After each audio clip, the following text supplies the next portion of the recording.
You're listening to WCAT Radio, your home for authentic Catholic programming. Welcome, everyone, to a webinar entitled Treating Human Embryos as Human Patients, the Magisterial and Medical FAQs, with presenters Dr. Elizabeth Rex and Dr. George Machascu, and Q&A moderator Francis Etheridge. My name is Sebastian Mahfood, and I'm the director of ITEST. The Institute for Theological Encounter with Science and Technology, ITEST, is an association of theologians, scientists, and others committed to a Catholic worldview in which faith and science collaborate in exploring the truth. ITEST explores truth theologically in the wisdom traditions of the human community and in the data studied in the sciences. ITEST's mission is to foster and disseminate the Catholic position that science and faith in God are complementary paths to human fulfillment. Before I introduce our first presenter, Father Vincent Uke, retired priest of the Diocese of Trenton, New Jersey, will offer our opening prayer. Father Uke? In the name of the Father, and of the Son, and of the Holy Spirit. Almighty God, on the solemnity of the birth of John the Baptist and the first anniversary of the declaration of abortion as not a constitutional right, we pray for the gentleness of John the Baptist towards repentant sinners and the firmness against those who defy natural reason. Help us to find solutions to all left in suspended animation, frozen in time, with gifts intended by God for this world.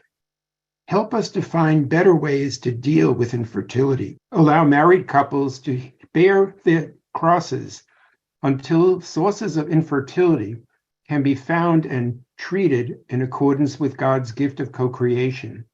We ask this through Christ our Lord. Thank you, Father Uke. And now I'm delighted to introduce our first presenter. Dr. Elizabeth Rex is the president of the Children First Foundation, a charitable and educational organization dedicated to promoting adoption as a positive and loving choice for unwanted, unborn children, including unwanted frozen embryos. Dr. Rex has taught bioethics at Holy Apostles College and Seminary and is currently an adjunct professor of Catholic Studies at Sacred Heart University. Dr. Rex has spoken at major conferences and is a frequent contributor to the National Catholic Bioethics Quarterly regarding the moral arguments in the embryo adoption debate. Dr. Rex's presentation is entitled The Magisterial FAQs regarding the ethical treatment and the legal protection of human embryos who are human beings. Dr. Rex, take it away. Thank you and welcome everyone. I am going to share my screen and begin my presentation. And I'm very grateful to ITEST. This is my second webinar with you. You're doing outstanding work in service of the Church. So I would like to begin my presentation with a very brief but important description of the miracle of life as it magnificently occurs at the first instant of conception, when a tiny human embryo is instantly co-created by God and his or her parents. This is the way that the Blessed Virgin Mary was conceived at her Immaculate Conception, full of grace. It is also the way each one of us was conceived.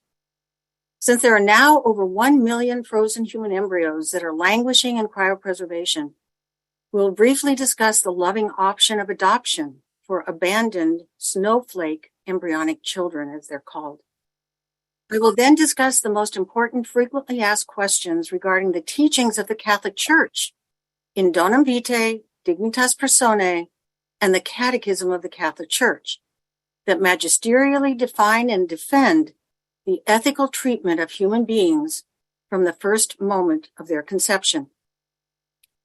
These major magisterial documents also call for the intervention of political authorities and legislators to establish civil laws that ensure the legal protection of human beings, even at the embryonic stage. This is in Donum Vitae. My presentation will conclude with a brief review of important international and national laws that have already been legislatively enacted to provide the legal protection of embryos as human beings who must be treated as human persons and human patients. So here's the miracle of life from ovulation to implantation. The oocyte is fertilized by the sperm on day 1. These 2 pronuclei, those are 2 pronucleus, one from the father's sperm, one from the mother's oocyte on day 1. This is a zygote. This is the earliest embryo. On day 2, the embryo now, a unique human being, never to be repeated ever again, it has its first cleavage. And now you have the nucleus has been consolidated. And on day 2, it can actually divide into 4 cells. By day 5, it is now called a morula. And by day 6, it's called a blastocyst.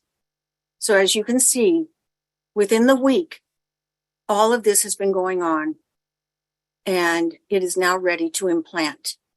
So this is what we call an embryo. It's all of these different very early stages from ovulation to pre-implantation. The embryo has not implanted yet. And so the frozen embryos are at some stage along the line. There are even pronuclear embryos that have been frozen at that day 1 stage. So here is the big picture. So as you can see in the middle of your screen, there's the ovary where the little oocytes, the little eggs, start to mature. It's very complicated. It's very complex.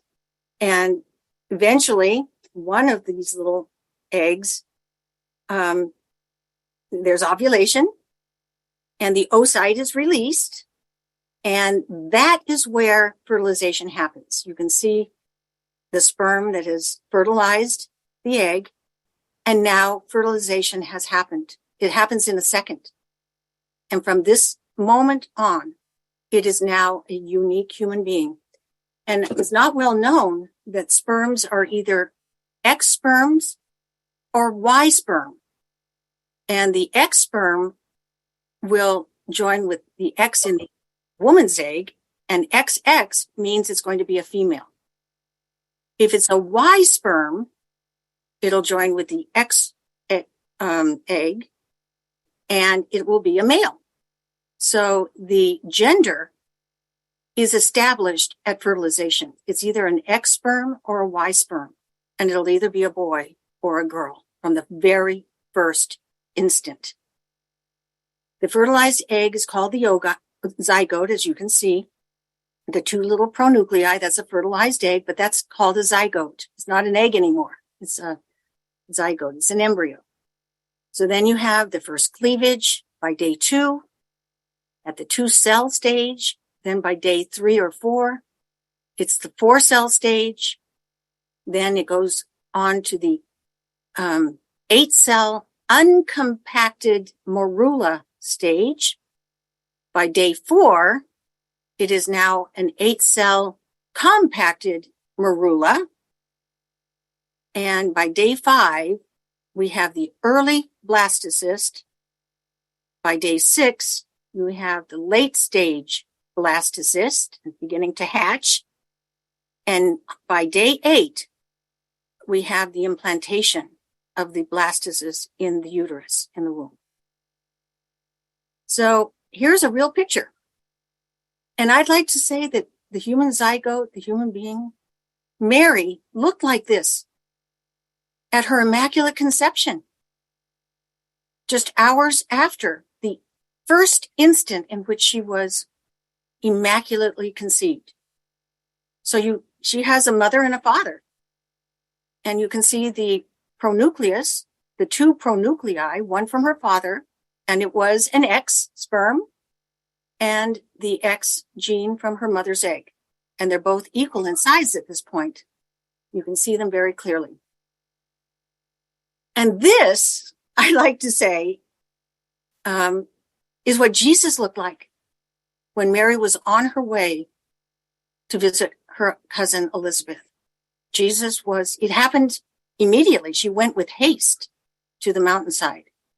So Jesus may have been in Mary's fallopian tube when she greeted Elizabeth with St. John as a fetus. But this is what Jesus looked like. He's fully human, just like you and me. So this is pretty amazing. And what we do to the least of my brethren, we do to Jesus, who was once an embryo. So the Vatican has not ruled out the practice of embryo adoption. I want to bring this up at the beginning. At the Vatican press conference on December 12th, the president of the Pontifical Academy for Life, Archbishop Rino Fisichella, told the Catholic News Service that, quote, the discussion is still open on the matter of embryo adoption, and specifically stated that, quote, the Vatican did not rule out the practice. And so here's what it looks like. Are frozen embryos children? Do frozen embryos need ethical health care? Yes. Daniel and Abigail Buckley embracing their twins, Liliana and Elliot, who were frozen embryos for 20 years. They were born on June 19th last year. Big sister Emma was frozen for 24 years. And baby sister Molly was frozen for 27 years. And here are the two sisters hugging each other. They're so happy to have each other. The father, Ben, was sterile due to cystic fibrosis. And they considered embryo adoption and adopted frozen embryos. It was a mutual agreement between the placing family and the receiving family, adopted family. So they can still have contact with their natural parents, who there may be other siblings from the previous ones who did IVF. Ben and Tina did not do IVF. They adopted their spare embryos and are giving them birth. And this is the most recent historic birth. The Ridgway family went and wanted the oldest frozen embryos they could find. They already had 4 children, but they wanted to adopt the children that needed a family the most, the ones that had been frozen the longest. And they adopted 3 embryos. You can see them there. And 9 months later, Lydia and Timothy were born. They had been frozen for 30 years. This was back just in November, I believe it was, a few months ago. Here they are with their family. They wanted to have a large family. And it's really beautiful. And here is Hannah Strigi. Anna Strigi was the world's first adopted frozen embryo with her mother, Marlene, and their father, John, who wrote a book. And I have this book. I'm promoting this book, A Snowflake Named Hannah, and Ethics, Faith, and the First Adoption of a Frozen Embryo. And believe it or not, when she was, I forget how old she is there, about maybe 7. That's when President Bush, remember the big debate, whether there should be taxpayer funding for embryonic stem cell research. Well, Bush was a big supporter of adoption. And he knew that embryos were being adopted. And he put out a call. Could any snowflake families and children make it to the White House? And they had very little advance notice because he was going to veto the embryonic stem cell research bill. And many families showed up with their children, including Marlene and their daughter Hannah, who was the very first one, snowflake number 1. And there they are. He said, this is why I vetoed the embryonic stem cell research bill, because of embryo adoption. They are children. And it's very powerful what happened. So I wanted to mention the Nuremberg Code because this is the 75th anniversary of the Nuremberg Code. It was 2 months before August 20th, on June 24th, as Father Vincent has mentioned. The Supreme Court finally overturned Roe v. Wade, and today, June 24th, millions of Americans all across the nation are celebrating the first anniversary of Dobbs as the National Celebration of Life Day. And back in 1997, on the 50th anniversary of the Nuremberg Code, a Dr. Evelyn Schuster, who's a medical ethicist, published an article in the New England Journal of Medicine titled 50 Years Later, The Significance of the Nuremberg Code. So now it's 75 years later. And Dr. Schuster summarized the code's historical significance with these words. The Nuremberg Code is the most important document in the history of ethics of medical research. The code was formulated 50 years ago in August 1947 in Nuremberg, Germany by American judges sitting in judgment of Nazi doctors accused of conducting murderous and torturous human experiments in the concentration camps. It served as a blueprint for today's principles that ensure the rights of subjects in medical research.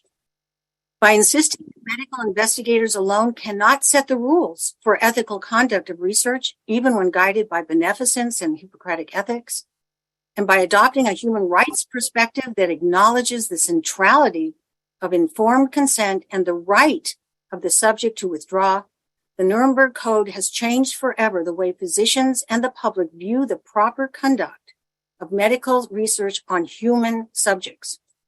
50 years after Nuremberg, we recognize the human rights legacy of the Nuremberg Code and are better able to face the critical challenge of applying the code in its entirety and enforcing its human rights provisions. Dr. Schuster's article was published in November of 1997, roughly 20 years after the birth of Louise Joy Brown, the world's first test tube baby, IVF baby, who was born in July of 1978. And 10 years after the Vatican's promulgation of Donum Vitae in 1987, which condemned IVF and other assisted reproductive techniques. Unfortunately, no mention whatsoever was made in her article regarding the unbridled creation and destruction of countless IVF human embryos that were being deliberately manufactured not to conceive and to give birth to a child, but specifically for scientific research and experimentation. The birth of the first IVF baby, Louise Joy Brown, in July of 1978, made front-page headline news around the world and immediately raised numerous legal and ethical questions regarding the creation of IVF human embryos for scientific research and experimentation purposes. Bioethicists and theologians worldwide began discussing the ethics of IVF and the moral status of the human embryo. In 1979, the Ethics Advisory Board of the then Department of Health, Education, and Welfare of the United States published a document recommending a 14-day limit to the growth of a human embryo in vitro. It became known as the 14-day rule, and several countries pledged to prohibit in vitro experimentation on human embryos beyond 14 days. This rule requires that all human embryos created for research must be destroyed after 14 days. And I quote Francis Etheridge's book, Conception. Providentially, just 3 months after the birth of the first IVF baby in July 1978, Cardinal Karol Józef Wojtyła was elected as Pope John Paul II on October 22, 1978. 9 years later, in 1987, the Pope promulgated the Instruction Donum Vitae that was written to define and address the immorality of artificial fertilization and added important new bioethical standards regarding the ethical treatment and health care of all human embryos. For example, Donum Vitae prohibits IVF and other assisted reproductive techniques, but it also declares as licit and even desirable any therapeutic medical procedure to heal and save the lives of human embryos. So let us briefly examine several key passages in Donum Vitae that explicitly deal with the ethical health care of human embryos, and that are of such importance that they are also cited in the Catechism of the Catholic Church. The first key passage can be found in the Catechism, number 2274, and it cites Donum Vitae 1.2. Quote, since it must be treated from conception as a person, the embryo must be defended in its integrity, cared for, and healed as far as possible, like any other human being. The second key passage can be found in 2275, and it cites Donum Vitae 1.3. It begins by asking the following question. Are therapeutic procedures carried out on the human embryo licit? Quote, as with all medical interventions on patients, one must uphold as licit procedures carried out on the human embryo, which respect the life and integrity of the embryo and do not involve disproportionate risks for it, but are directed towards its healing, the improvement of its condition of health, or its individual survival. A third key passage can be found in 2276, and it cites Donum Vitae 1.4. And it begins by asking the following question. How is one to morally evaluate research and experimentation on human embryos and fetuses? And it states what is unacceptable experimentation. Quote, no objective, even though noble in itself, such as foreseeable advantage in science to other human beings or to society, can in any way justify experimentation on living human embryos or fetuses. And in the footnote, it is even stronger. Quote, I condemn in the most explicit and formal way experimental manipulations of the human embryo, since the human being from conception to death cannot be exploited for any purpose whatsoever. That was John Paul II in the address to the meeting of the Pontifical Academy of Sciences, October 23rd, 1982. Then Donum Vitae 1.4 states what is acceptable experimentation. Quote, in the case of experimentation that is clearly therapeutic, namely where it is a matter of experimental forms of therapy used for the benefit of the embryo itself in a final attempt to save its life, and in the absence of other reliable forms of therapy, recourse to drugs or procedures not yet fully tested can be licit.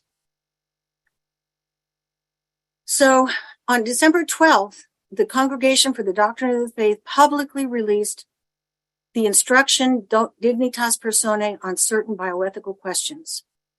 At this time, so many years after Donum Vitae, there were hundreds of thousands of spare frozen embryos now in existence in the world. And Dignitas Personae states, quote, the majority of embryos that are not used remain orphans. Their parents do not ask for them. And at times, all trace of the parents is lost. This is why there are thousands upon thousands of frozen embryos in almost all countries where in vitro fertilization takes place. Dignitas Personae 19 then asks, with regard to the large number of frozen embryos already in existence, the question becomes what to do with them. Some of those who pose this question do not grasp its ethical nature. Motivated as they are by laws in some countries, like England, that require cryopreservation centers to empty their storage tanks periodically. Others, however, are aware that a grave injustice has been perpetuated and wonder how best to respond to the duty of resolving it.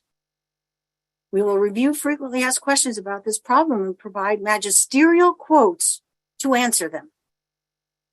Are all embryos produced in vitro exposed to an absurd fate? No. Only, quote, those embryos which are not transferred into the body of the mother and are called spare, are exposed to an absurd fate. Should human embryos obtained in vitro be exposed to death? No. It is, quote, not in conformity with the moral law deliberately to expose to death human embryos obtained in vitro. Is it licit to freeze embryos to preserve their lives? No. The freezing, quote, the freezing of embryos, even when carried out in order to preserve the life of the embryo, cryopreservation, constitutes an offense against the respect due to human beings by exposing them to grave risks of death or harm to their physical integrity. And the italics is in the original. Are there other reasons why cryopreservation of embryos constitutes an offense? Yes.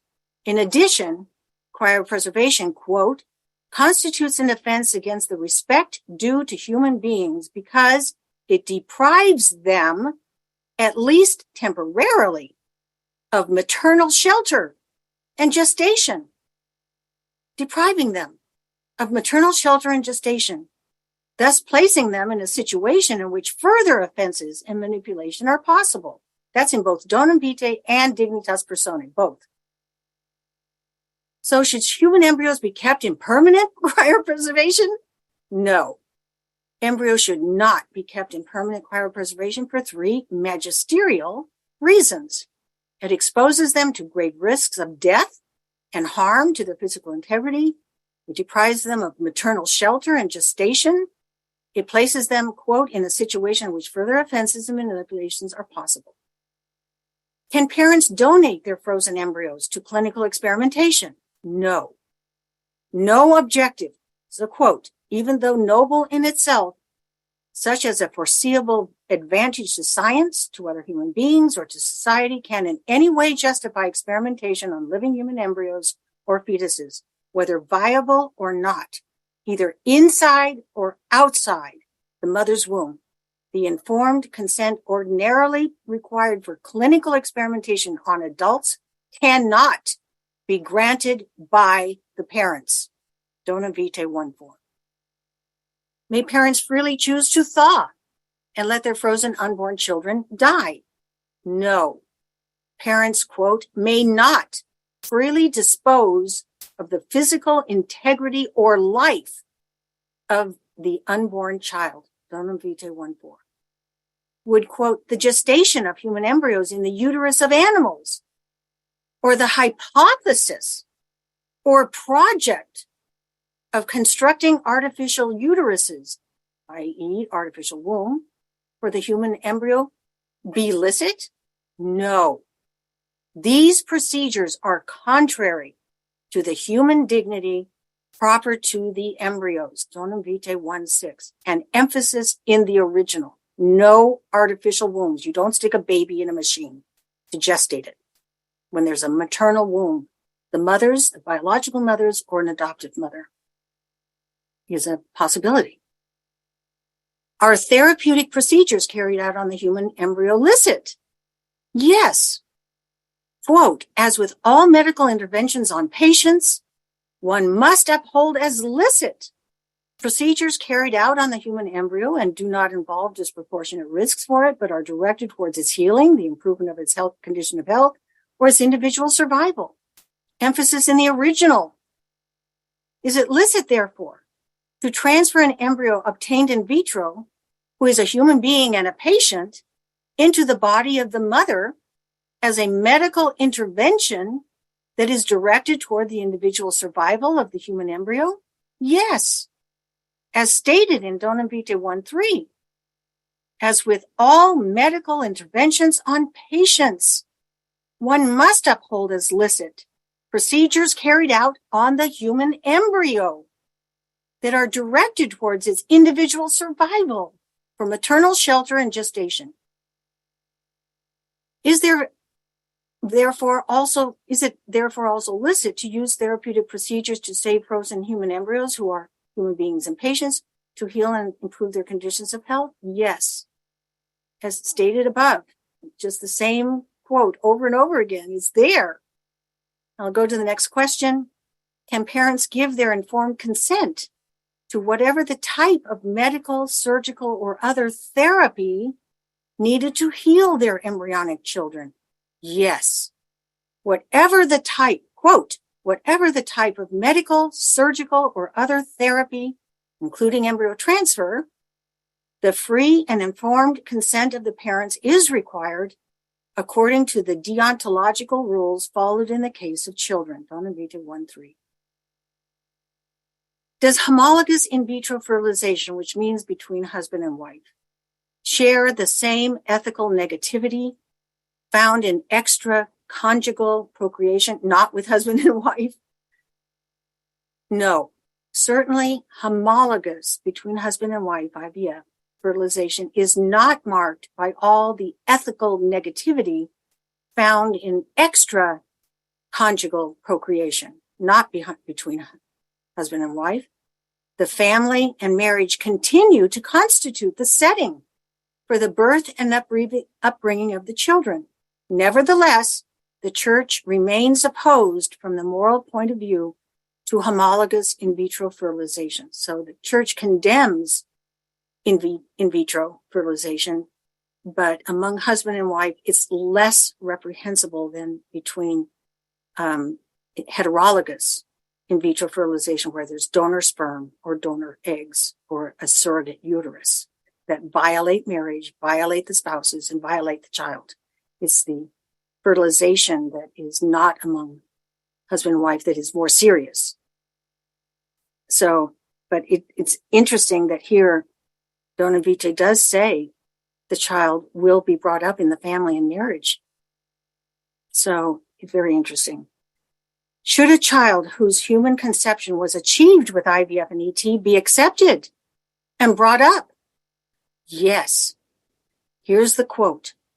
Although the manner in which human conception is achieved with IVF and ET cannot be approved, every child which comes into the world must in any case be accepted as a living gift of the divine goodness and must be brought up with love.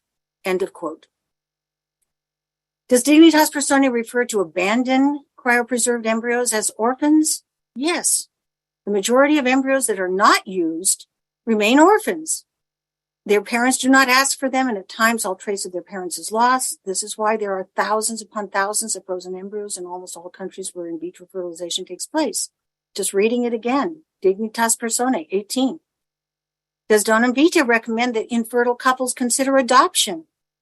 And does Dignitas Personae praise the intention of prenatal adoption for frozen embryos? Yes. Donum Vitae teaches, quote, physical sterility, in fact, can be for spouses the occasion for other important services in the life of a person, including an embryo who's a person. For example, adoption. That's Donum Vitae 2b8. And Dignitas Personae, which magisterially confirms Donum Vitae, and the principles and moral evaluations which it expresses, further calls, quote, the proposal of prenatal adoption as praiseworthy with regard to the intention of respecting and defending human life.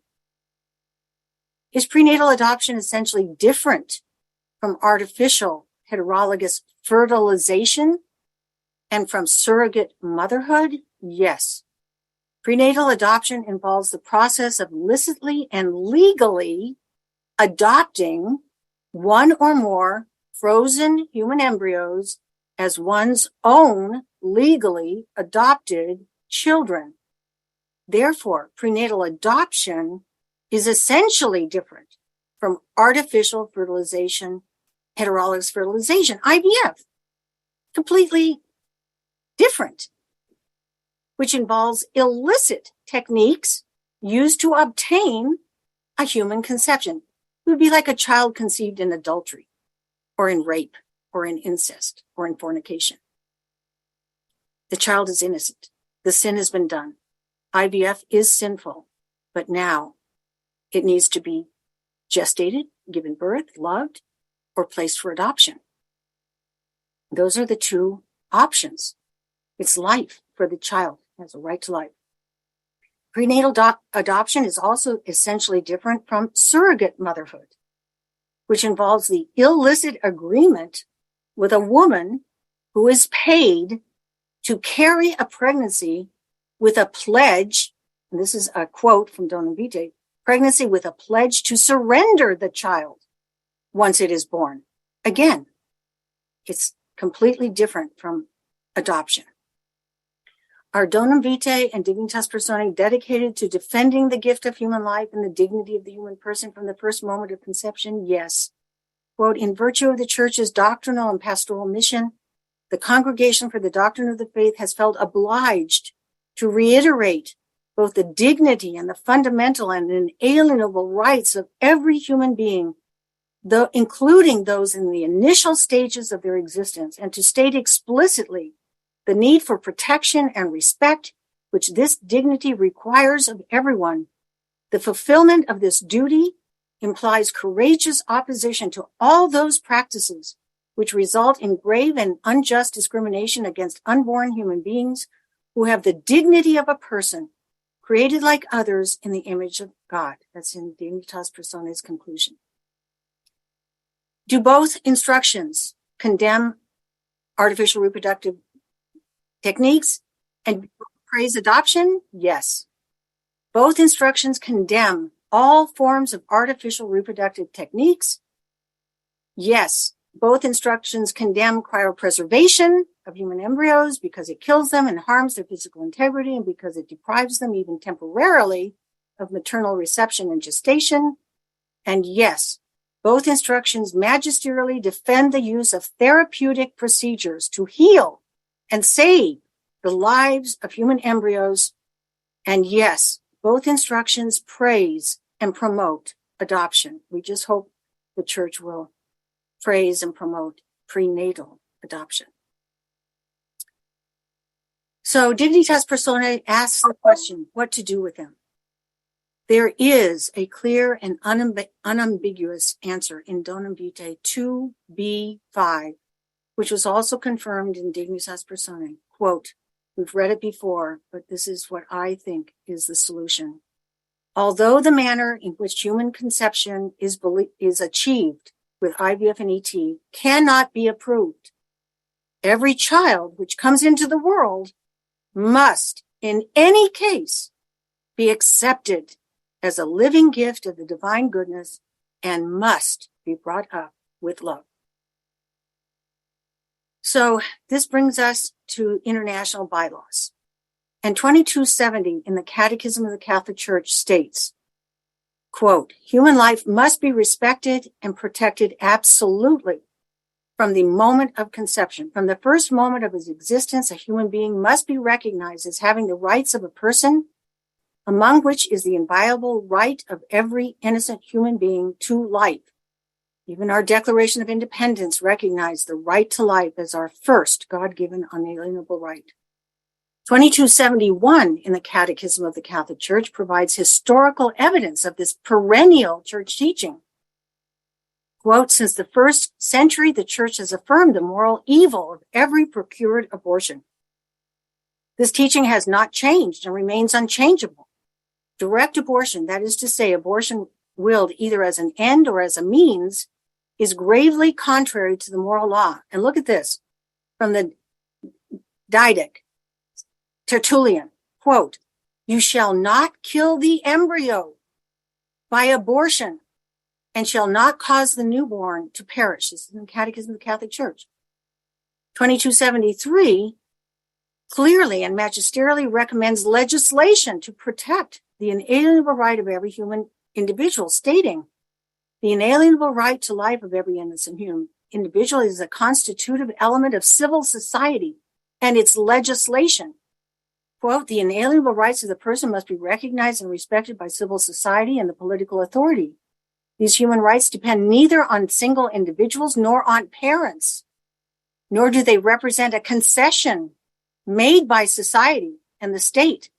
They belong to human nature and are inherent in the person by virtue of the creative act from which the person took his origin, which is God and the natural parents. 2273. The moment a positive law deprives a category of human beings the protection which civil legislation ought to accord them, the state is denying the equality of all before the law. When the state does not place its power at the service of the rights of each citizen, and in particular of the more vulnerable, the very foundations of a state based on law are undermined. And as a consequence of the respect and protection which must be ensured for the unborn child from the moment of conception, the law must provide appropriate penal sanctions for every deliberate violation of the child's right. Donum Vitae 3. With my remaining time, I will now briefly comment on 2 international bylaws and other state laws that protect human embryos. Please be sure to read them on the ITEST webinar page, and if possible, get them into the hands of pro-life legislators in your own home state who can propose similar bills in all 50 states. These are model legislation. Germany's Embryo Protection Act, 1990, 3 years after Donum Vitae. They passed a law to protect the lives of human embryos. It's just going to be brief little snippets, okay? But for example, Section 1 talks about the improper use of reproduction technology. Anyone will be punished with up to 3 years imprisonment or a fine who transfers into a woman an unfertilized egg produced by another woman. 2, attempts to fertilize artificially an egg cell for any purpose other than bringing about a pregnancy of the woman from whom the egg cell was originated. So no creation of embryos for experimentation.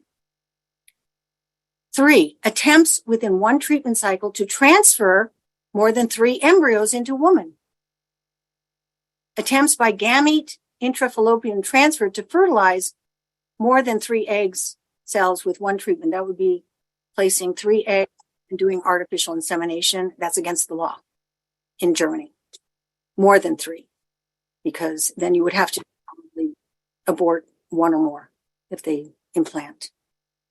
Attempts to fertilize more egg cells from a woman than may be transferred to her within one treatment cycle. 6, removes an embryo from a woman before completion of implantation in the uterus in order to transfer it to another woman or to use it for another purpose not serving its preservation. Or 7, attempts to carry out an artificial fertilization of a woman who is prepared to give up her child permanently after birth, surrogate mother, or to transfer a human embryo into her. This is prohibited by law in Germany. Likewise, anyone will be punished who, 1, brings about artificially the penetration of a human egg cell by a human sperm. 2, transfers a human sperm cell into a human egg cell artificially without intending to bring about a pregnancy in the woman from whom the egg cell originated. Then Section 2 of this Embryo Protection Act talks about the improper use of human embryos. Anyone who disposes of or hands over or acquires or uses for a purpose not serving its preservation a human embryo produced outside the body or removed from a woman before the completion of implantation in the uterus will be punished with imprisonment up to 3 years or a fine. Likewise, anyone will be punished who causes a human embryo to develop further outside the body for any purpose other than the bringing about of a pregnancy. They're thinking about the life of the embryo. Any attempt is punishable. These are just other sections.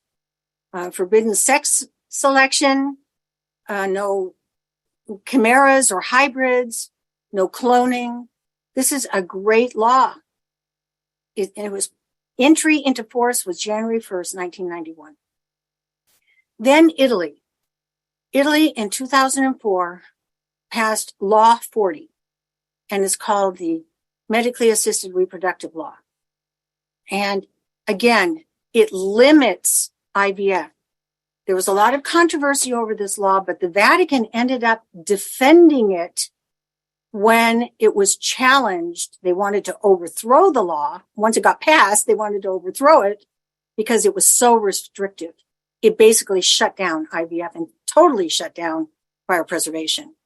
And so to defend it, from being overturned, the Vatican supported it. So here are just general principles.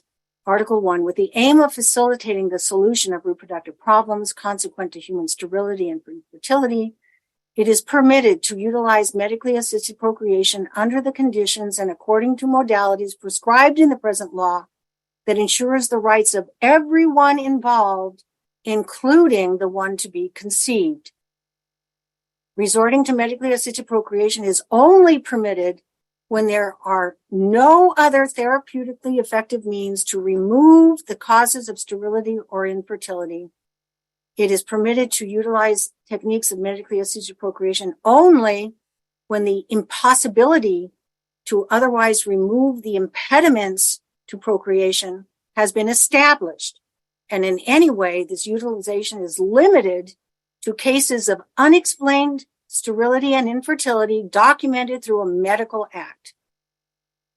Whereas what is established by Article 4, subsection 1 remains valid, access to medically assisted procreation is granted to couples made up of persons of different sex, having reached the age of maturity, married or living together, of potentially fertile age, and both living. No sperm from a deceased spouse or eggs from a deceased wife. The juridical status of the newborn. Those born out of the application of techniques for medically assisted procreation possess the status of legitimate children or of recognized children of the couple. And then the prohibition to disavow paternity and anonymity of the mother. In the event of an application of heterologous techniques in violation of the prohibition, the gamete donor does not, either the sperm donor or the egg donor, does not acquire any juridical parental relation with the newborn and cannot request to exercise upon him or her any right or be subject to obligation. Any experiment on every human embryo is prohibited. Embryo cryopreservation and suppression are forbidden. And now we have a couple of national bio laws that I'd like to point out quickly. You can find the links on the webinar page, ITEST. The Louisiana Health Law, Chapter 3, Human Embryos, that in 1986 established the legal status of an IVF human embryo as a juridical person. That should be passed in every state. We can look at the Louisiana Health Law and do the same in pro-life states. We establish the legal status of an IVF human embryo, usually a frozen embryo, as a juridical person, period. And Georgia went even further. Georgia's Embryo Adoption Act, titled the Option of Adoption Act, states that, quote, a legal embryo custodian, meaning either the mother or the father, whoever has the frozen embryos, may relinquish all rights and responsibilities for an embryo to a recipient intended to parent prior to embryo transfer. So you adopt the embryo before you transfer it to the womb of the adoptive mother or the adoptive couple that have adopted this baby before it's transferred. And so they are now legally the parents. Last but certainly not least, please read the Embryo Adoption Act, carefully prepared by Americans United for Life, AUL, for use as model legislation in all 50 states.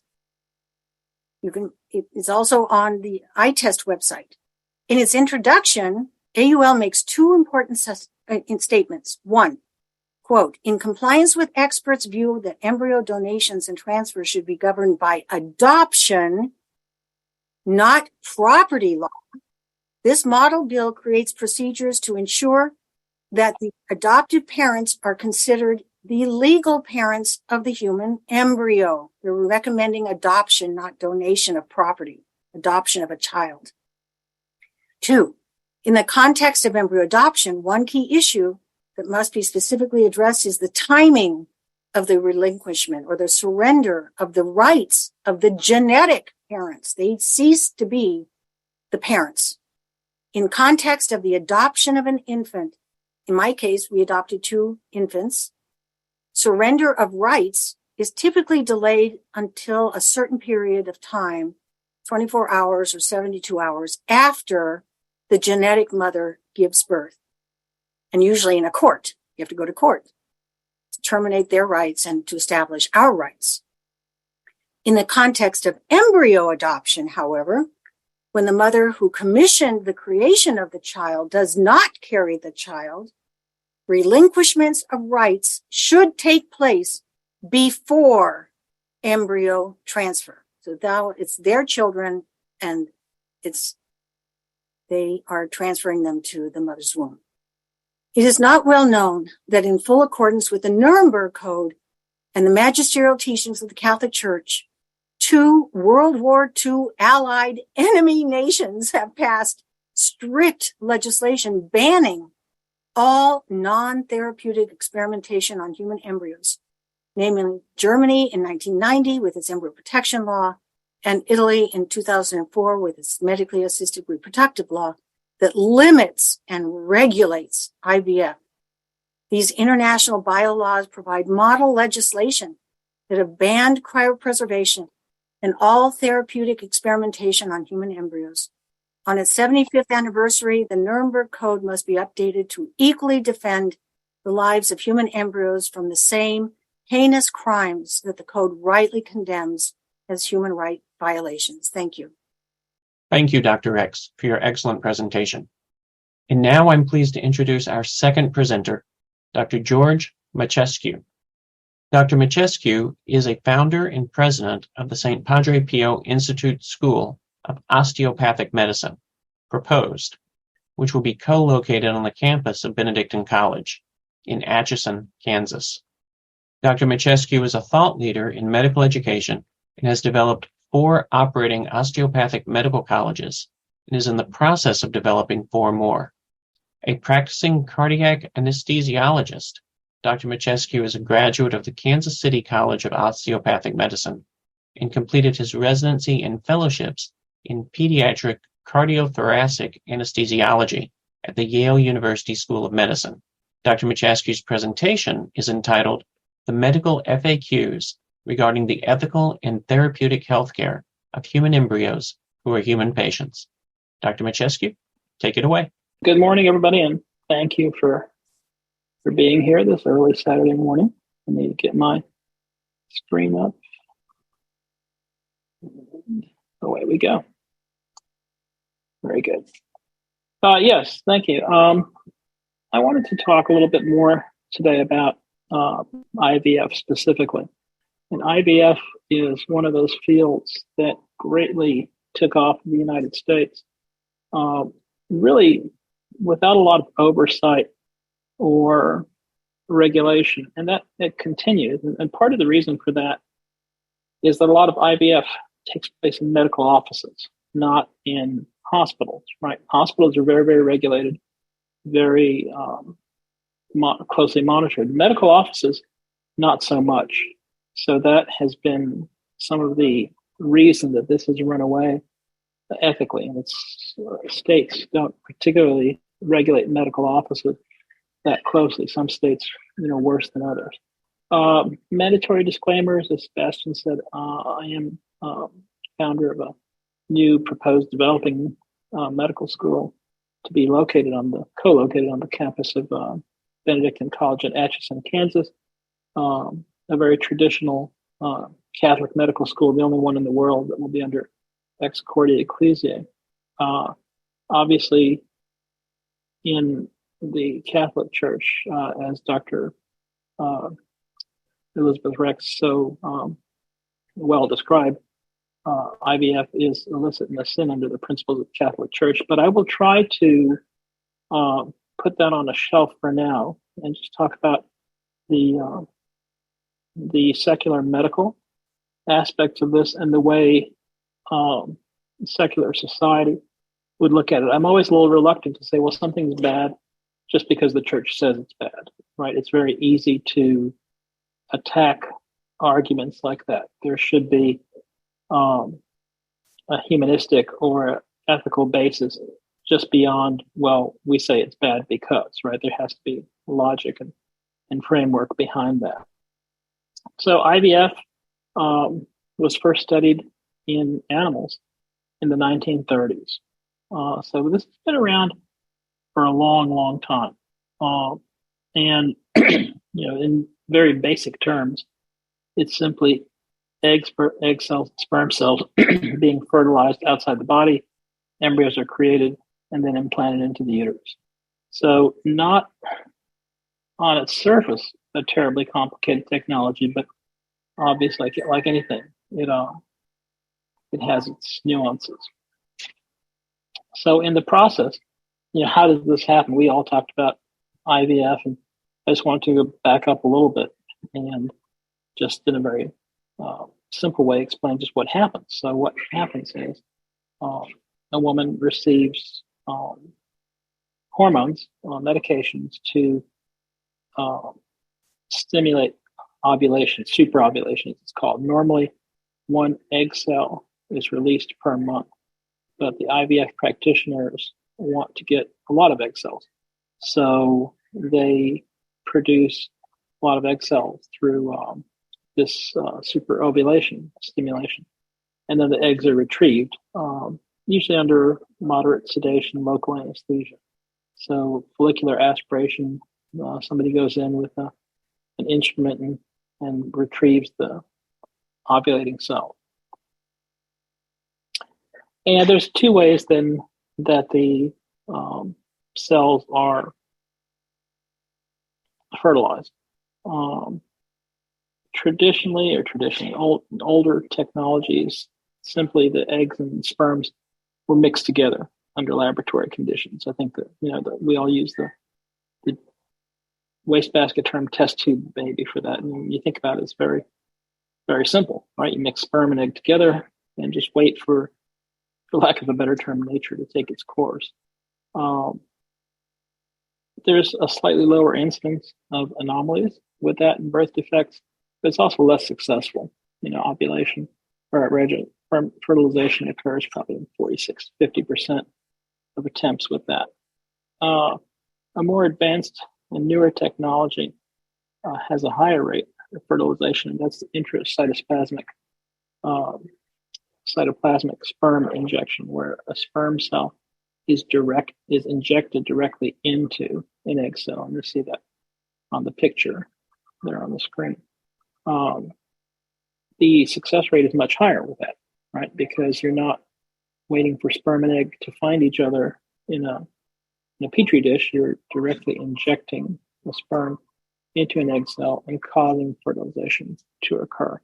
And that, again, happens successfully 75 to 80% of the time. There's a slightly higher rate of birth anomalies with that. It's not an overwhelmingly high rate, but obviously you're sticking a needle into a cell, and there's always the chance to bang up against chromosomes, things like that. So there is a higher rate of anomalies with that, but that is actually becoming a preferred technique with IVF clinics because, well, people are paying a lot of money for IVF. It costs somewhere between $40,000 and $60,000 per cycle, and they want results.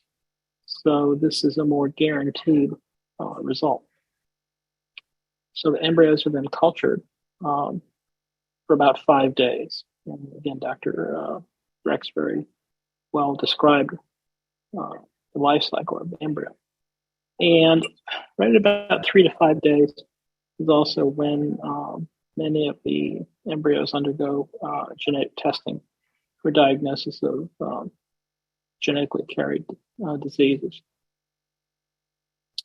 So embryo transfer typically occurs at 3 to 5 days post-fertilization. And this is also the point where embryos may be cryopreserved. Typically, an IVF clinic will create 5 to 10, 20 embryos, and they can implant multiple embryos trying for implantation or cryopreserve those children, embryos. there's all these euphemisms that we go through in reproductive medicine. That is a euphemism in of itself. So I always say, well, pick the term that makes you the most comfortable. Zygote, embryo, fetus, child, infant. And of course, scientifically, these are defined by various time categories, but in our view, it's simply just time points on a spectrum. But at any rate, 3 to 5 days post-fertilization is when cryopreservation typically happens. So the ethical issues are fairly abundant when you think about it, because we have rushed into this technology of artificially creating humans outside of the human reproductive system. And, well, a couple of things just to begin with. Obviously, these have a high use of medical resources. Requires skilled practitioners, it requires a lot of biomedical equipment, and it requires just a high degree of medical resources. There's always the argument of why are these resources being used for what is essentially a cosmetic procedure. I mean, we don't think of it as cosmetic, I suppose, but I always think of procedures, anything that is completely optional, is cosmetic.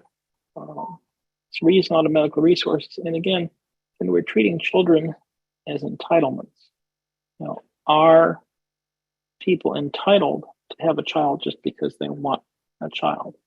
I may be entitled to have a love seat or a sofa with a paisley pattern because I'm entitled to have that, I suppose, if I can afford it.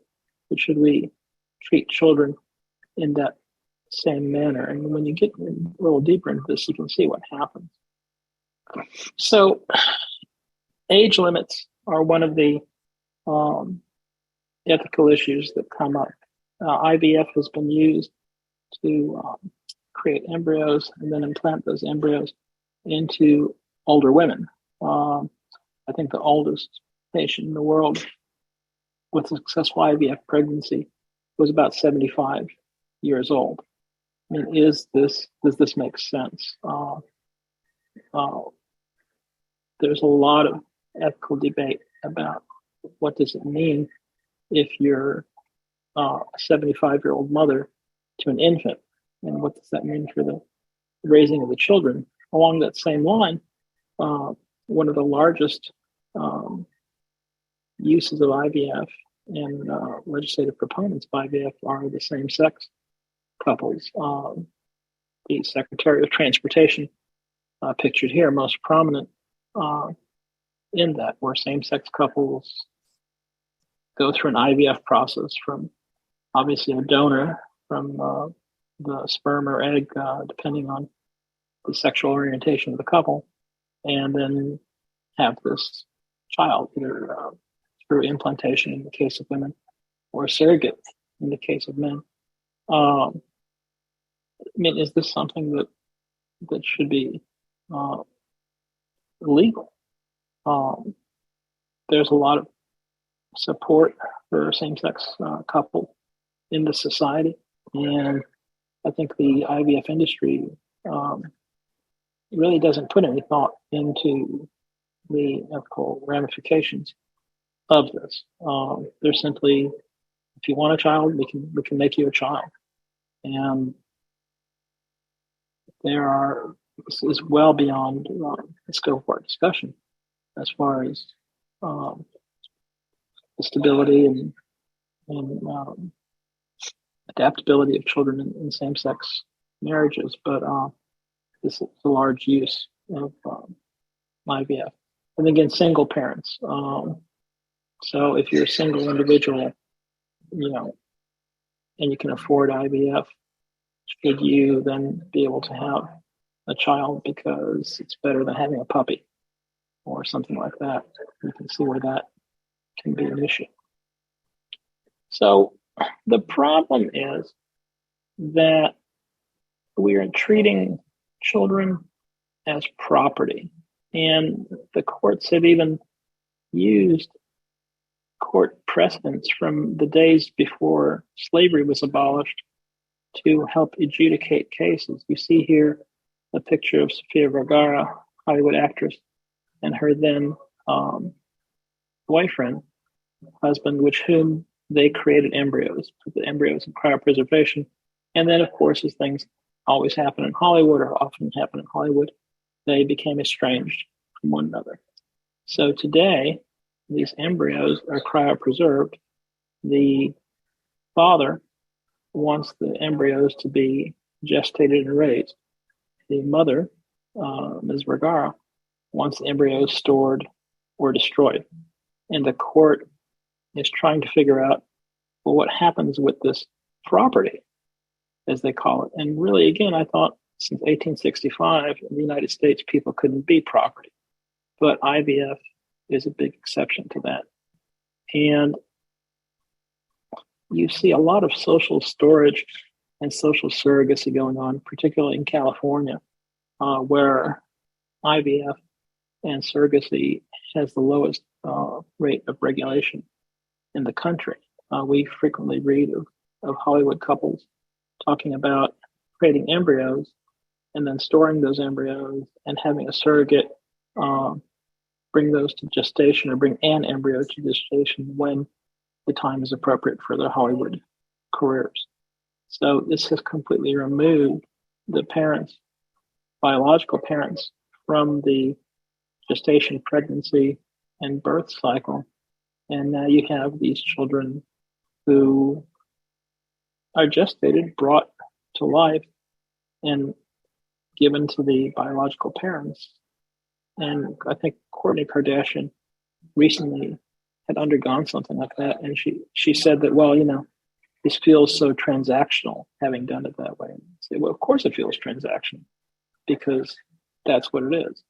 And social surrogacy, while outside the topic of our conversation today, is another sort of bold new world in California, especially, where people create embryos and then simply just pay a woman, usually of a middle to lower socioeconomic status, usually in Southern California, where there's a high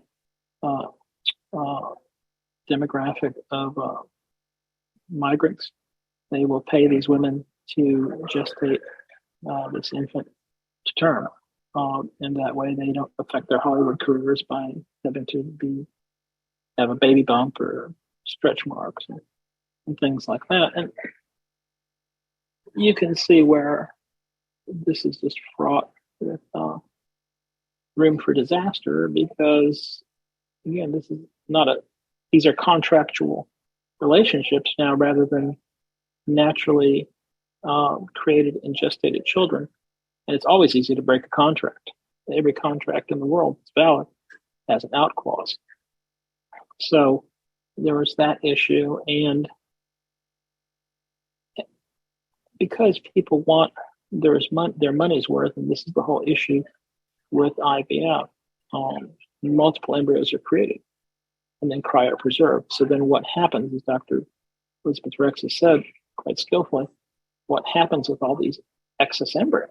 They're just sitting in this secular limbo of cryopreservation. They're alive, but they're not allowed to come to life, and they're not dying either. They're not dead.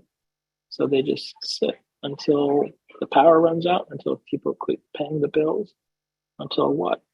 And it's interesting, you see some of these Hollywood types. There was one woman on one of these semi-reality shows from Hollywood that has these 3 embryos, and she named the embryos, and they brought one to term. Coincidentally, was the male that was brought to term in a culture that values males. The 2 female embryos were allowed to die or discarded. That just should be illegal.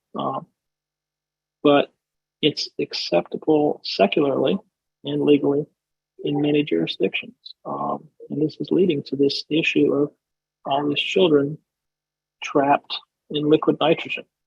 And you also see the term bandied about of these children being donated for research. And that's, even more, in our view, reprehensible. I mean, if the child was older, right, if it was a 38-week fetus, or if the child was a 2-year-old, would you donate your child for medical research? I mean, I think everybody feels what the right answer is about that. But when we're talking about 5-day embryos or up to the 15-day limit, 15-day embryos, which lives matter? Our society seems to think those lives just don't matter. But they are human, they're uniquely human, and they're alive. There's no real room for equivocation there. The only equivocation, or the only decision is, well, when do humans count? When is it important? And there's no widespread societal agreement on that. The Catholic Church is obviously very clear that all humans are equally worthy from the moment of fertilization or conception until natural death. But our secular society is far, far from that. And even a lot of, quote, casual Catholics are far from that. A lot of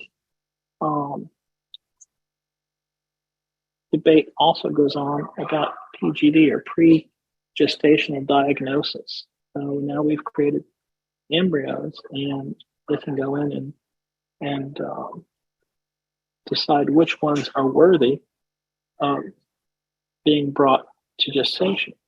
If they have genetic diseases, hereditary diseases, they may be just eliminated, exterminated. Pick a euphemism. There are some countries that advocate pre-gestational diagnosis as a nationalist policy for healthy population, even in 2023. This is not 1939, where kind of the golden era of eugenics goes on. And while we're talking about this in terms of IVF, we know that genetic diagnosis goes on all the time. And we also know that being an unborn child with a genetic anomaly such as Down syndrome is an extraordinarily dangerous place to be in. Iceland has bragged that they've eliminated Down syndrome in their country. And they haven't really. They've eliminated people with Down syndrome. They almost universally do prenatal testing and simply exterminate every child with Down syndrome. And while we like to beat up on Iceland because they are the world's leader in extermination of children with Down syndrome, other countries are not very far behind, including the United States. So, again, this is an extremely dangerous area to be treading in. It's only a matter of steps between Down syndrome and then other less desirable genetic characteristics. And we saw what happened with that in the 1930s and 40s. So now we're just maybe doing eugenics of a more acceptable or different nature. But ultimately, the issue is these millions of children in a technological limbo. We have this technology to do this. We've created a lot of millions of humans that are sitting in liquid nitrogen. And this treats human life as a commodity.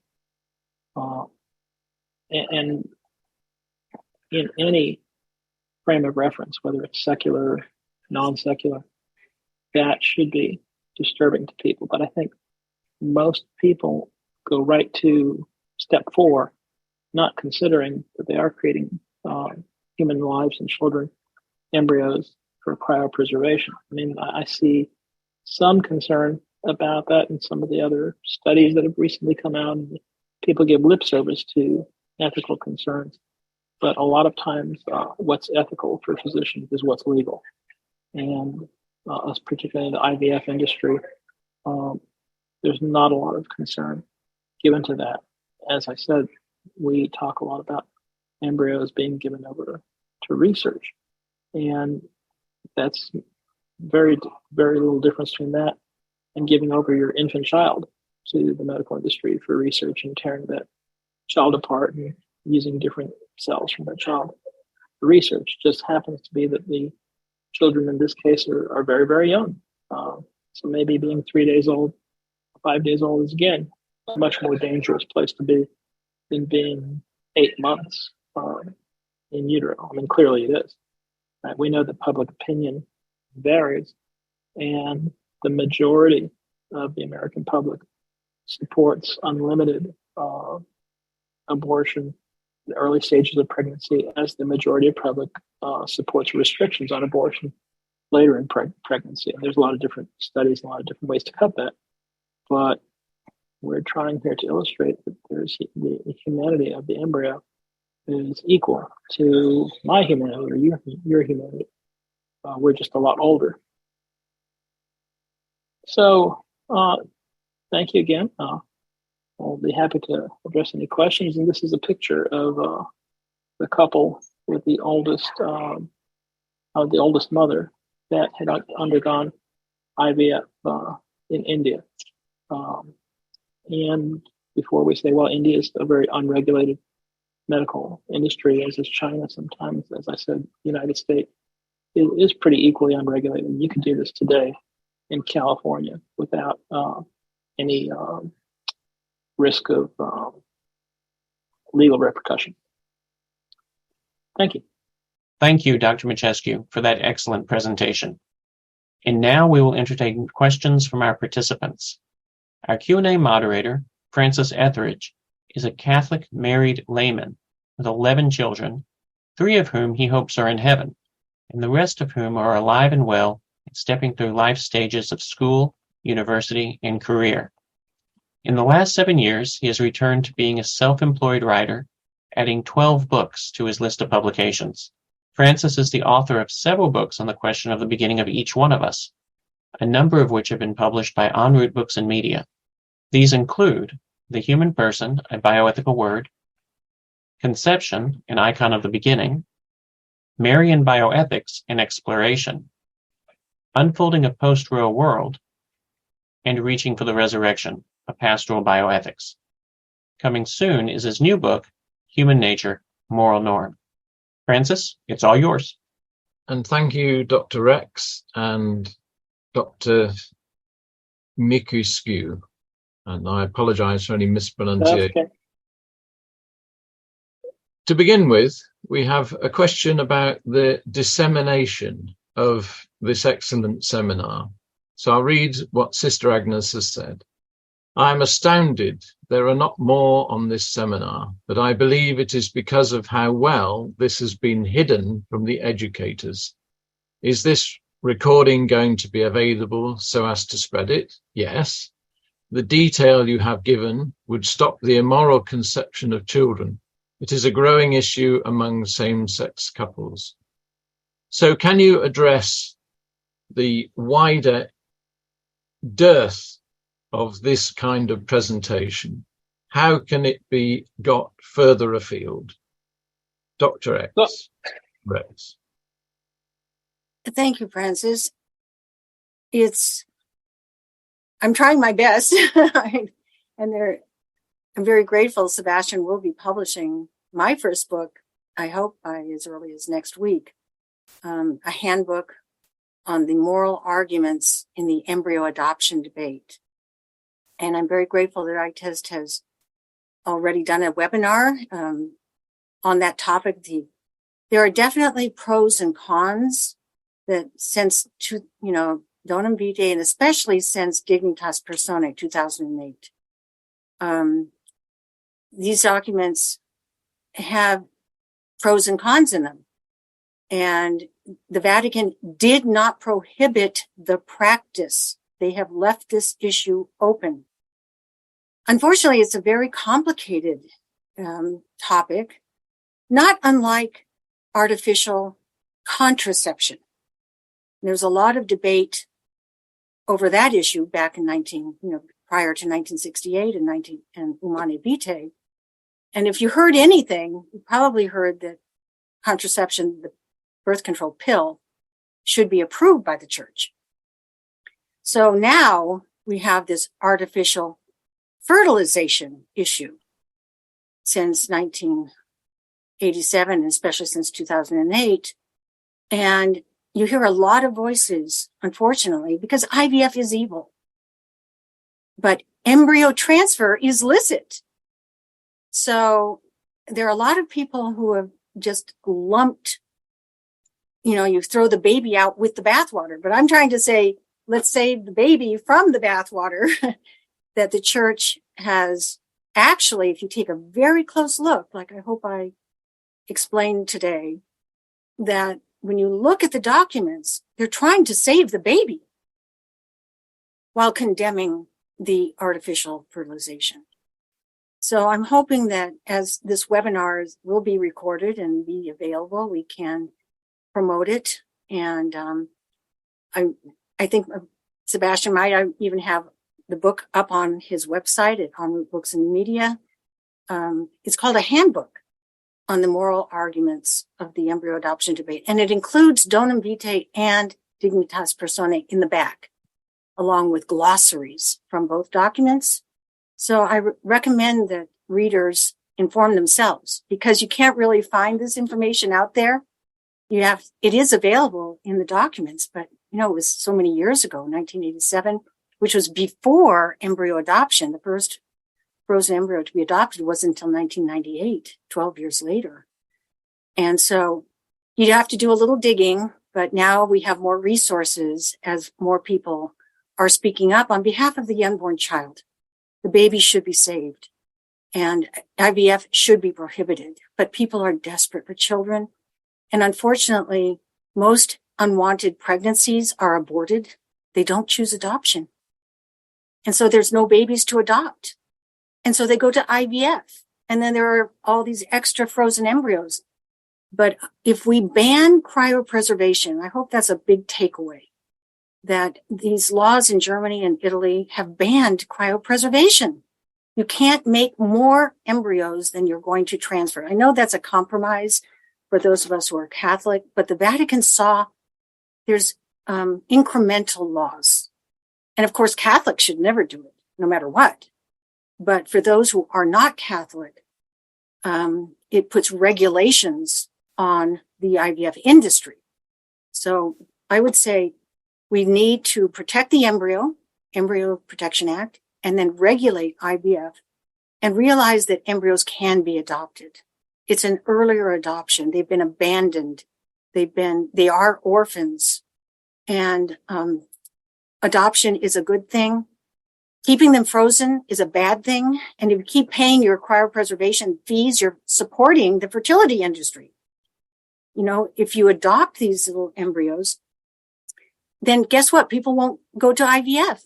If they can adopt frozen embryos, why do IVF? You can adopt these abandoned children. And the church has always praised adoption for abandoned children. 2379 in the Catechism. You can look it up. So it's just at an earlier stage. And I think frequently, Francis, we find ourselves preaching to the choir, right? We all on this webinar are interested in these topics, and we all would love for Barnes & Noble to have our writings and these topics as bestsellers. But again, we're not really reaching the audience. That's the motivation behind the creation of the new medical school in Kansas, because while we can talk about this school will graduate up to 180 faithful Catholic physicians a year, or physicians in the Catholic framework, who will understand these issues. I mean, a lot of times physicians just don't receive this sort of training or this perspective in medical school. It reminds me of when my wife was pregnant with our third child, and she was a little bit older, and the obstetrician said, well, we can schedule an amniocentesis on such and such date. And our response was, why? And until that moment, he didn't realize that, again, if you're not going to do anything with the results, right? If you're not going to abort a child that has a genetic anomaly, why would you do this test? But he had never considered it from that perspective. It was like explaining oxygen to somebody who grew up on the moon. And that's the thing about a lot of physicians. They never even experience this perspective of a fertilized ovum as a human life. It's never laid out like that in medical school. So it becomes an afterthought or something that just they back into when they get interested in biomedical ethics at some time in the future. But a lot of times they just run right over it and don't even think about that. So that's our motivation behind creating really the only medical school that will look at these sorts of ethical issues in detail during training. So it'll be on top of their mind. We hope that every student will graduate with both a medical degree and a master's degree in Catholic biomedical ethics and medical theology. So they'll be thought leaders in the discipline. And that's one way that we're looking at this. Thank you. We move on. There is a question about the document Dignitas Personae. I hope there is a document available that can be read, but if I read the question and we take it from there and see what can be done. I don't have a copy of Dignitas Personae in front of me, but I recall that your quote from it, praising prenatal adoption, begins with although and ends with a warning that it has moral issues as well. Please, could you read the whole sentence for clarification? I have the book here, and the person is correct. But let me just say, the church did not condemn prenatal adoption. It gives warnings. It is true. But it also praises prenatal adoption for saving these and rescuing these children. So often you'll hear people just focus on the negative. I may have focused on the positive, but it's true. Just like with any adoption, wouldn't it be better if the baby could be raised by its own mother and father? Of course. Are there medical, psychological problems, legal problems? Yes, there are with adoption. There are also those kind of problems with your own natural children. Lots of problems. But there's no moral problems. Dr. William May pointed that out. So it is not IVF. It is not insemination. It is not surrogacy. So while IVF is unacceptable, immoral, ET, embryo transfer, is licit and must be considered licit to heal and save the life of the baby. And I think that's what it's been confusing. I even spoke with Dr. Monsignor William Smith. Many of you know of him, a great moral theologian who's passed away many years ago, but I was in his parish, and I was working at the seminary where he taught moral theology for many years. And I wanted to speak with him because he called it a slippery slope, but you can't just throw the baby out with the bathwater. And I think that's why the church left it open for discussion, just as contraception was controversial. And there was a lot of discussion back and forth until Paul VI wrote Humanae Vitae, and one of his great collaborators was Pope John Paul II. So it was countercultural. He was called a heretic. Humanae Vitae was banned from seminaries. It caused a lot of problems within the Catholic Church. A lot of Catholic theologians and priests and bishops all said the Pope's made a mistake, but he didn't. And the Holy Spirit guided the church. And that's why there's this debate today and these webinars. We need to inform ourselves. What does the Catholic Church teach? And I hope that you will read Donum Vitae and read Dignitas Personae. And I would recommend that you read it from the dignity of the child, the dignity of the human person. No matter what, the child's life is primary, central. And that's the message of Theology of the Body, of John Paul II, of Benedict and Pope Francis, is that the dignity of the human person is above all. And children are abused badly. by their biological parents. And that's where the evil is. They should not be doing IVF. But once it's been done, the child needs to be accepted and raised within love. And if the natural parents don't want it, then let the child be adopted. So it does talk about, if you want me, I can read it, but it is, Francis, shall I take just a little moment here? The phrase is, it's under 19, and it says, it has also been proposed solely in order to allow human beings to be born who are otherwise condemned to destruction, that there could be a form of prenatal adoption.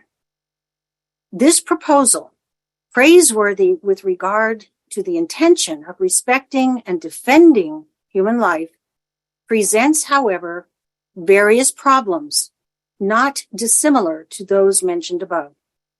All things considered, it needs to be recognized that thousands of abandoned embryos represent a situation of injustice, which in fact cannot be resolved. Therefore, John Paul II made an appeal to the conscience of the world's scientific authorities, and in particular to doctors, that the production of human embryos be halted, taking into account that there seems to be no morally licit solution regarding the human destiny of the thousands and thousands of frozen embryos which are and remain the subjects of essential rights and should therefore be protected by law as human persons. And I focused on seems. They're looking for a moral licit solution. And embryo transfer is a moral licit procedure that can save their lives.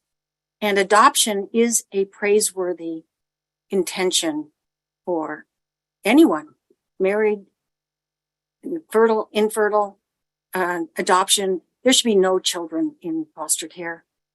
We Christians, we Catholics need to open our hearts and our homes to, it's a work of mercy.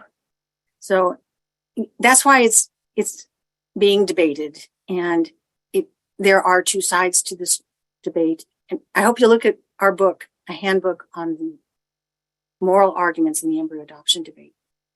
Thank and you. I would like to see a pro-life state like Oklahoma simply make IVF illegal because of these multiple layers of issues that occur. I don't see that happening necessarily, but maybe in one of the more strong pro-life states. Again, Oklahoma is a standout and not really a big competitor to California in the industry, but that would at least be a marker for other states and bring this situation to discussion in the forefront. We're also talking to one of the senators from Mississippi as well because of their pro-life inclinations to at least put a pause or a prohibition on this, because we'll just continue creating millions of children and waiting for them in liquid nitrogen. The problem is not going away.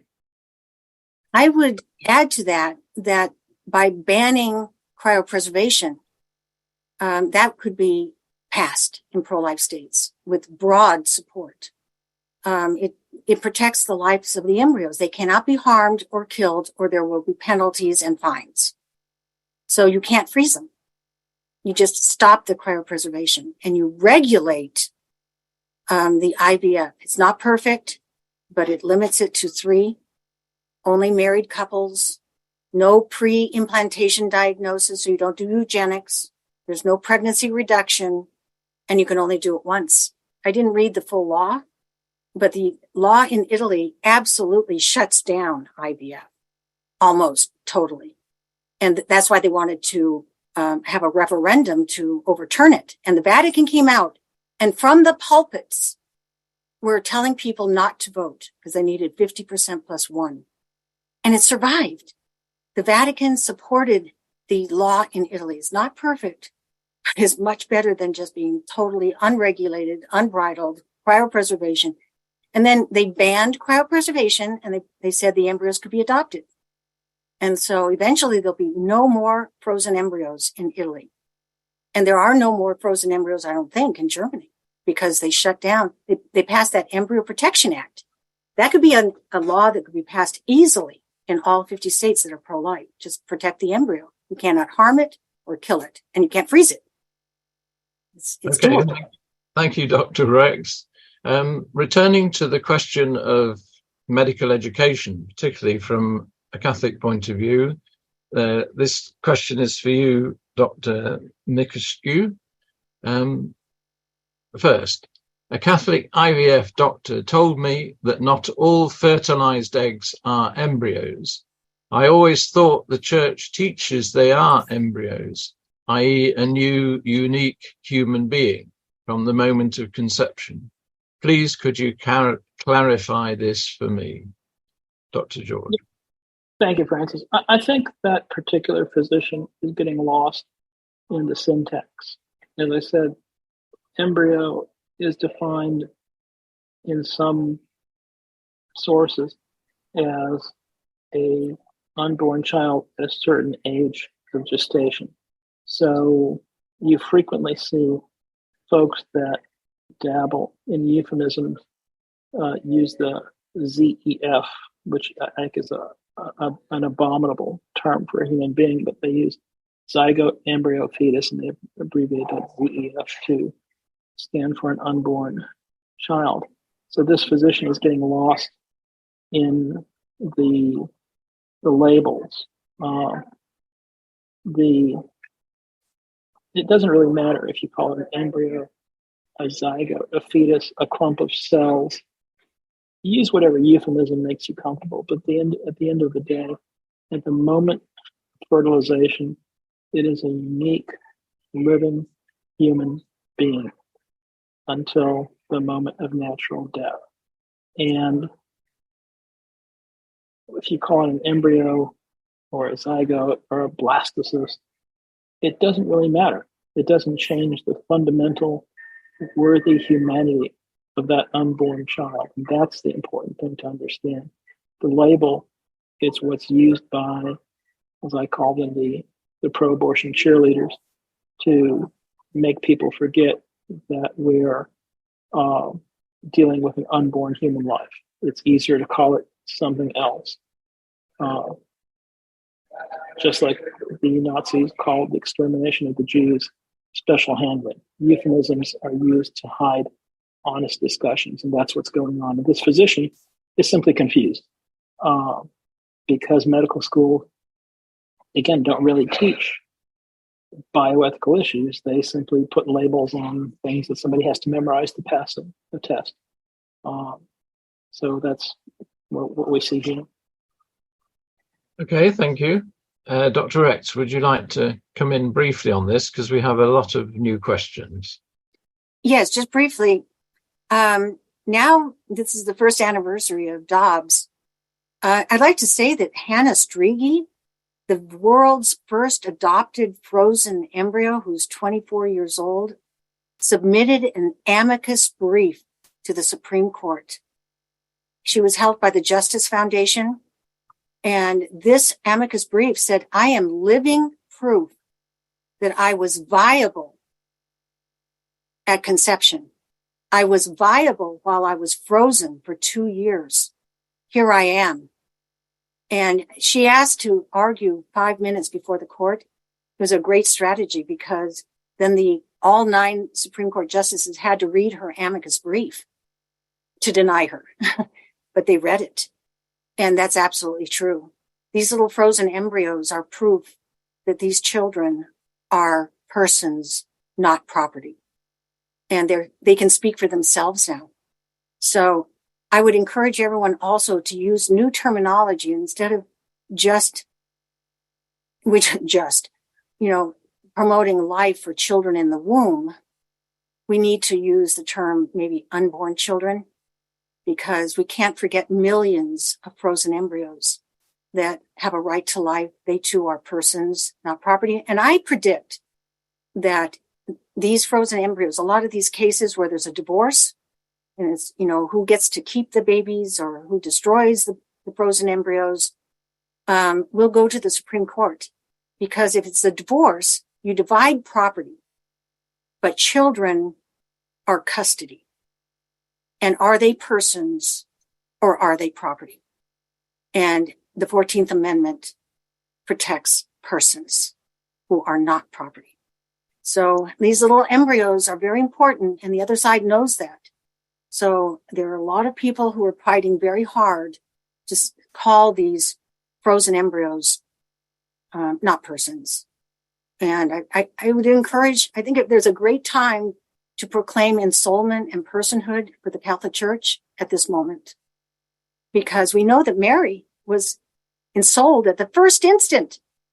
She was a person at the first instant of her Immaculate Conception. And what's true for her is true for us. And it's true for Jesus. Jesus has a human soul. Body, blood, soul, and divinity. He has a human soul and a human body. His soul was created by the Holy Spirit. So we can use our Catholic faith to defend every single person, as Dr. Machowski said, from conception till death. But let's use unborn children so that we are inclusive and include frozen embryos as well. Thank you, Dr. X. Would you talk a bit about your upcoming book? This is another follow-on, please. Oh, yes, quickly. I'm very grateful for that first ITEST webinar, but it was between myself and a Dr. Charles Robertson. And Charles Robertson and I have been going back and forth, debating each other professionally, ethically. He's in the pages of the National Catholic Bioethics Quarterly since 2014. So I wrote an article. He responded with an article. I wrote back to his article. He responded to my article. So we were going back and forth until for many years. And we found common ground. It was fascinating. And so this book will include all of the articles that were published in the National Catholic Bioethics Center. We have permission from the NCBC to do that with a little foreword, we hope, from the editor. And then it will include the transcript from the webinar with ITEST, where we go face-to-face, toe-to-toe, and then questions and answers and all that good stuff. And so I think it'll be fascinating to see the arguments on both sides. And Dr. Robertson I think his doctorate was advised by Father Tad Pacholczyk. Many of you might know him. He's the director of education at NCBC. He's very opposed to embryo adoption. Charles Robert they call embryo transfer intrinsically evil. I call it licit, morally licit. So what does the Catholic Church say? And let's look at what the Church is saying through the Holy Spirit. But unless we read these documents, it's just our personal opinions. So I encourage people to read the original magisterial documents, and there'll be glossaries. There are terms like heterologous, homologous. You need to know what those things mean. It's, it's not that complicated, but it's such an important issue. And this book could be used in classrooms because it's meant to be a handbook that people could see for themselves. We report, you decide. And so it could be useful in a classroom or discussing things with friends, or if they don't know what the Catholic Church teaches. We're trying to keep it affordable and small, so paperback. And there's a discount. I think as Sebastian said, those who order it today or recently, 30% off. It's a pre-publication offer. So I hope you'll find it interesting to see. And we're trying to be as fair as possible, allowing each one of us to have our full say. And then I hope it'll clarify what the Church is teaching and what the moral solution will be. I hope it will be in favor of the child and embryo adoption, which is a good choice for an unplanned pregnancy or an unwanted child or abused child, endangered child, adoption is a great solution for all unwanted children, not abortion. So thank you. Thank you, Dr. Rex, and therefore a natural implication for you, Dr. Mikustu, that this could be available for you and your work. But also I will field the next question to you, Dr. George. Wouldn't you need to utilize IVF to transfer a prenatal adopted embryo? Well, it depends on what you mean by IVF. You would have to use some of the technologies that are employed in the practice or the industry of IVF to transfer and implant an embryo, correct? But you would not create more embryos in the process. It's simply taking an embryo and implanting that embryo into a uterus using very similar technologies and using obviously practitioners that are in the IVF industry skilled at that. So it is a little bit of a two-edged sword, right? But you're not creating new embryos in the process. You're simply utilizing technology that exists and skills of practitioners who are in the industry. Thank you. If I just might add to that, IVF is completely immoral. And usually these are spare embryos that have been frozen. Okay, so IVF has been done and over. And now embryo transfer is a medical intervention to save the life of the embryo. And that, the church has said, must be considered licit. And it's a very simple procedure. They just thaw. The embryos are stored in a straw that's been frozen in liquid nitrogen up to 30 years. Who knows, they could be 40, 50 years frozen.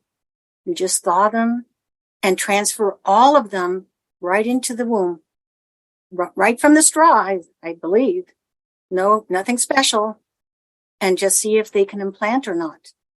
And some will and some won't. Hannah was one of 20. Her mother and father adopted 20 leftover frozen embryos from a couple who wanted them to be adopted and not destroyed. They did not do IVF. They did not want to do IVF.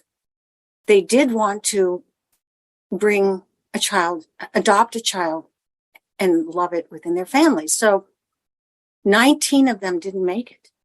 Cryopreservation is brutal, the freezing and the thawing, but every child deserves the chance to implant itself. A doctor cannot implant an embryo. The embryo has to implant itself. If it's been harmed and its physical integrity is damaged, it won't implant. But if it's okay, it's got a chance. And Hannah was the only one out of the 20. She gave names to all of her siblings who didn't make it. So, we have to look at all those kinds of considerations. IVF is totally evil. It should be shut down. And those of us who are Catholic can maybe hope for someday that it will be. But just like abortion, whoever thought that we would overturn Roe v. Wade, but we did. So I think these little embryos that have been adopted are very glad that they're not stuck in some frozen canister somewhere. The concentration can, as Jerome Lejeune called them, and that we can heal them and save them and even cure them. Some of these embryos might be able to be cured of cystic fibrosis and even Down syndrome. That was the goal of Dr. Jerome Lejeune, that there could be a gene therapy that is therapeutic for the embryo to heal it from these genetic or inherited diseases. That's why I think if we consider the human embryo as a human patient, we would love to heal those embryos. Thank you. Thank you. Dr. Mikustu, if we call you in again on the possibility of aiding an ectopic pregnancy, there is a Dr. Stephen Samut at the Franciscan University of Steubenville who's working on this.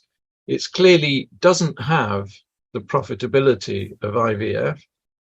Would you like to comment on the possible help to a child conceived ectopically out, so it's embedding in the fallopian tube. Yes, no, thank you. And Stephen Smith at Franciscan is doing great work.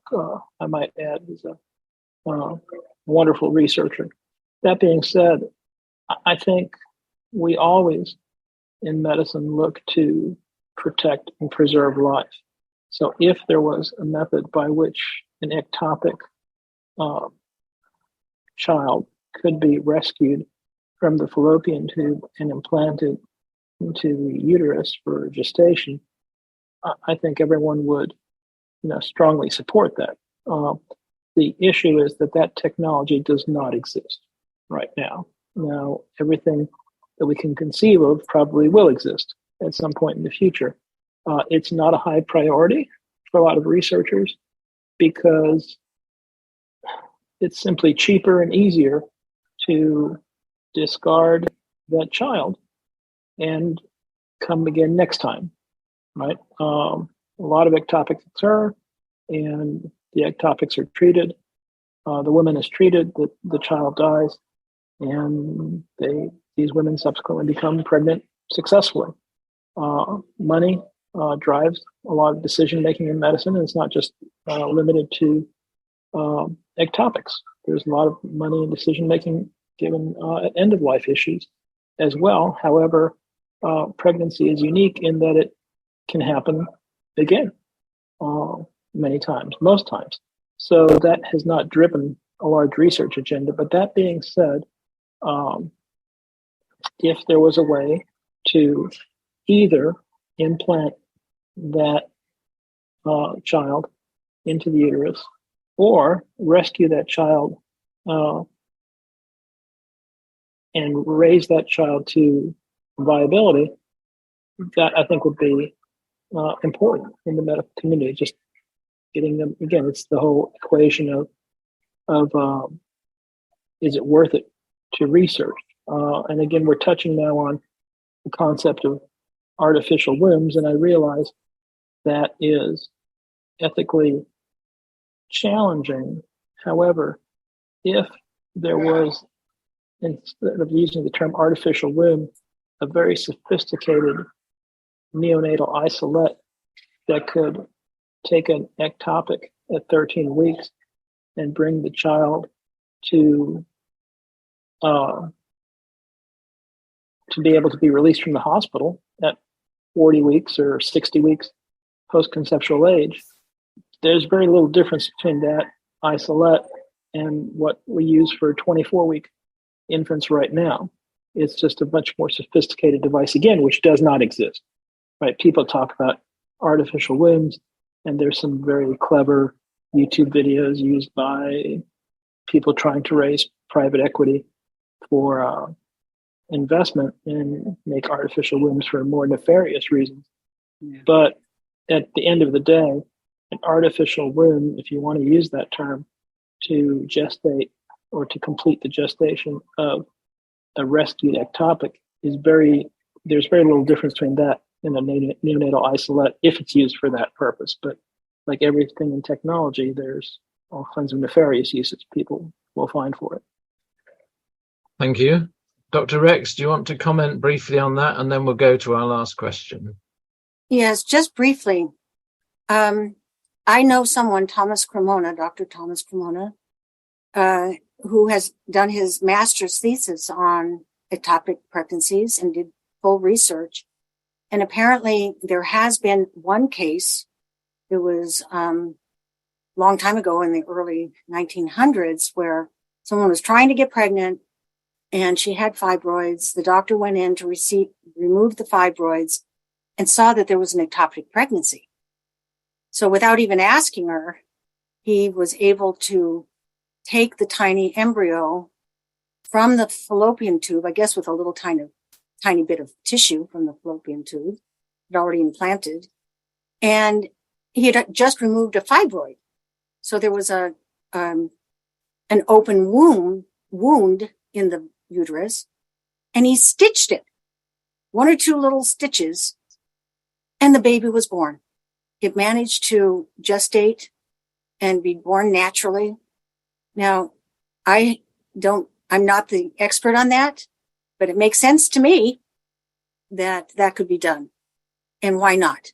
Because I think what Donum Vitae is saying is that the hypothesis, even to plan for an artificial womb, is contrary to the dignity of the child. Thank you, Dr. Rex. I'm sorry I have to come in there. We're practically at our time. But on that good note of a child being saved, I return us to Dr. Sebastian Mahfood. This wraps up our Q&A. A special thank you to Francis Etheridge for leading us in the Q&A session, and to everyone who joined us for your participation in this webinar. Thank you especially to Dr. Elizabeth Rex and to Dr. George Michescu for their excellent presentations. In conclusion, our closing prayer will be led by Julie Butler. Julie has an MA in Theology from Holy Apostles College and Seminary and is working on her doctorate in theology at Pontifex University. Julie? O merciful God, please grant us your grace, and may it remain with us always and persevere in us to the end. Please grant that we may always will and desire whatever is most pleasing and acceptable to you. In Jesus' name we pray. Amen. Hello, God's beloved. I'm Annabelle Mosley, author, professor of theology, and host of Then Sings My Soul and Destination Sainthood on WCAT Radio. I invite you to listen in and find inspiration along this sacred journey we're traveling together to make our lives a masterpiece and, with God's grace, become saints. Join me, Annabelle Mosley, for Then Sings My Soul and Destination Sainthood on WCAT Radio. God bless you. Remember, you're never alone. God is always with you.